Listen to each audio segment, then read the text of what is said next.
reflection of light by curved surfaces. So ఇప్పుడు curved surfaces, curved mirrors అంటే spherical mirrors. So వీటిలో light ఎలా reflect అవుతుందో మనం తెలుసుకుందాం.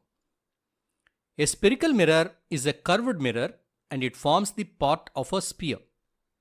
స్పెరికల్ మిర్రర్ అనేది ఒక కర్వ్డ్ మిర్రర్, అంటే స్ట్రైట్గా లేకుండా ఇలా కరువుతో ఉన్న మిర్రర్. ఇది ఎలా ఫామ్ అవుతుందంటే, ఒక పెద్ద స్పియర్లోని ఒక సెక్షన్, ఒక పార్ట్ కనుక తీసుకుంటే అది ఒక కర్వ్డ్ మిర్రర్ని ఫామ్ చేస్తుంది. ఈ కర్వ్డ్ మిర్రర్స్ అనేవి టూ టైప్స్ ఉంటాయి, two main types, concave mirrors and convex mirrors. So a concave mirror is a type of spherical mirror that has an inward curved reflective surface. Concave mirror అనేది ఏంటి?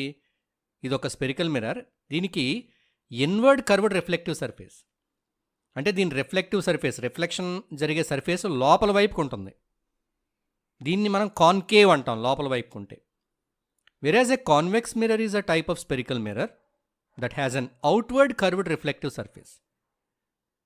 So ఒక spherical మిర్రర్కి బయట వైపుకి ఇలా ఈ డొప్ప ఇలా బయట వైపుకి ఉన్న అవుట్వర్డ్ కర్వ్డ్ సర్ఫేస్ కనుక రిఫ్లెక్టివ్గా ఉంటే దాన్ని మనం కాన్వెక్స్ మిర్రర్ అంటాం. That is the difference between concave and convex.